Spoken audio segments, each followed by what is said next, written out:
Hello. Today I want to talk about the threat that is Alexandria Ocasio-Cortez. I will call her Ocasio-Cortez, not AOC, for reasons that I will make plain. I believe she is the single greatest threat the Republicans face in 2028.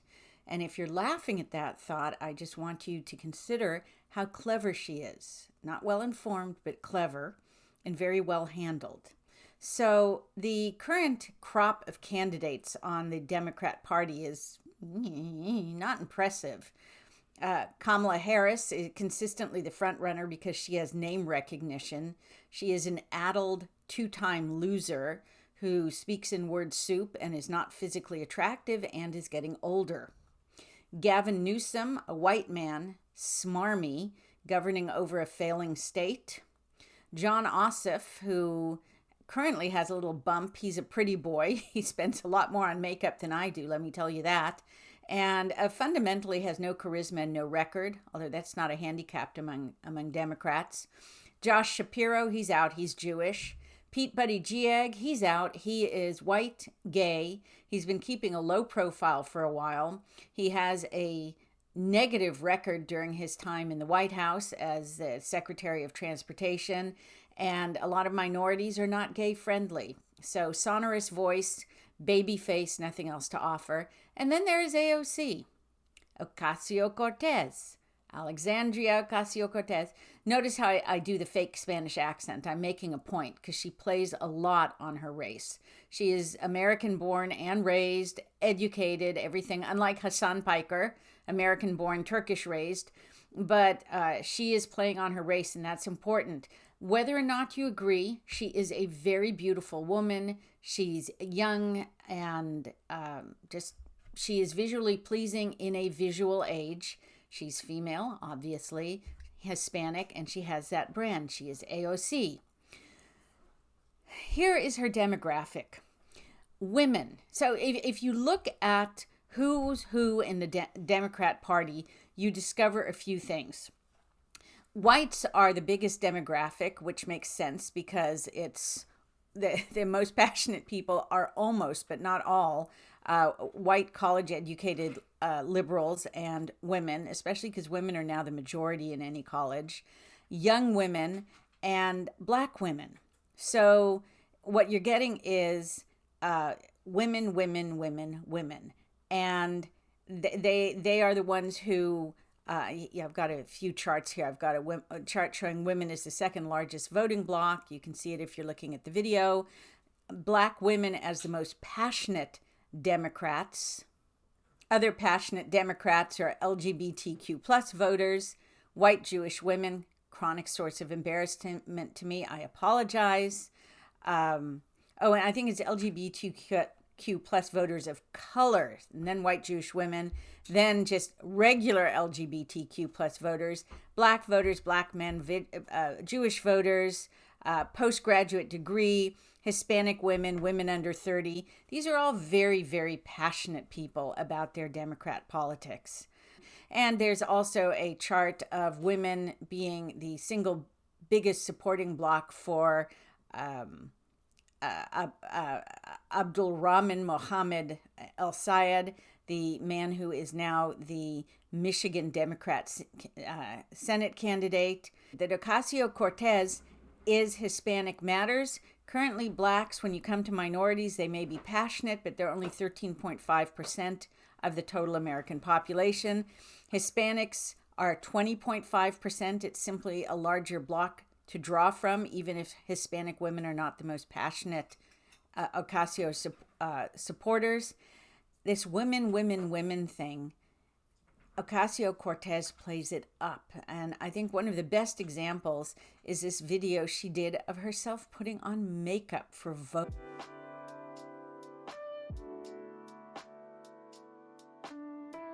Hello, Vogue. Buenos dias. This is Congresswoman Alexandria Ocasio-Cortez, and I am here to walk you through my skincare and red lip routine. So I'm really excited to spend my morning with you. Let's do it. I have not gotten much sleep last night at all.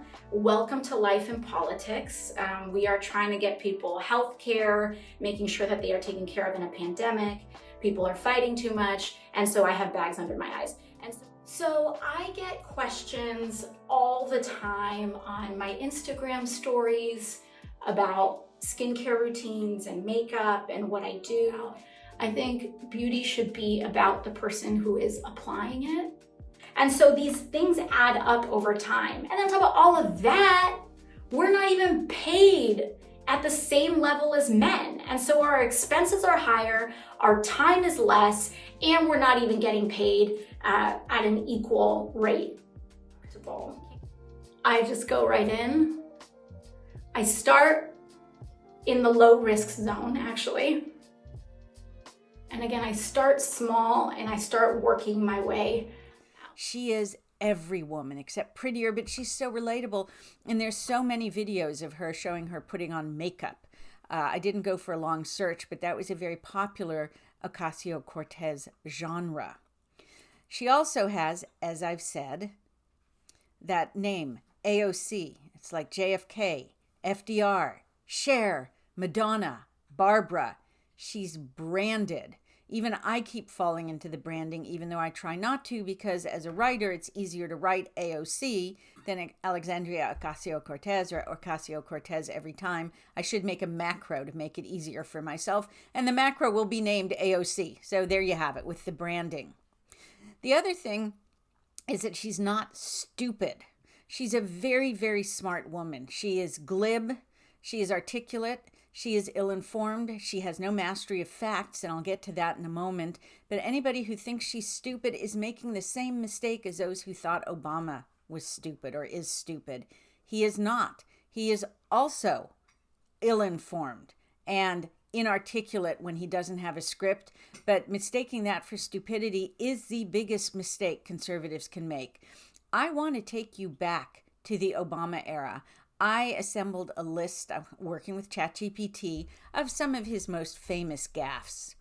There was the time he referred to whoever was Prime Minister of Canada as the President of Canada.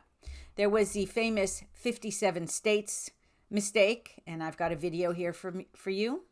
It is just wonderful to be back in Oregon, and over the last 15 months, we've traveled to every corner of the United States. I've now been in 57 states, I think one left to go. He also then added Hawaii and Alaska, so who knows what he was really talking about, as you can see. He called Sioux Falls Sioux City. I'm not going to get him on that one because I misspeak all the time, and some of his mistakes are misspoken or just really, he said a relative helped liberate Auschwitz. Most young Americans, and he is relatively young despite having born in 1961, really don't know that it was the Russians who liberated Auschwitz and that the Americans liberated other camps. So his uncle actually helped liberate Ohrdruf, which was a subcamp of Buchenwald. I looked that up. I didn't know that, so not blaming him for that. I do blame him for talking about a bomb that fell on Pearl Harbor. He called Austrian a language, which is a singularly ignorant remark.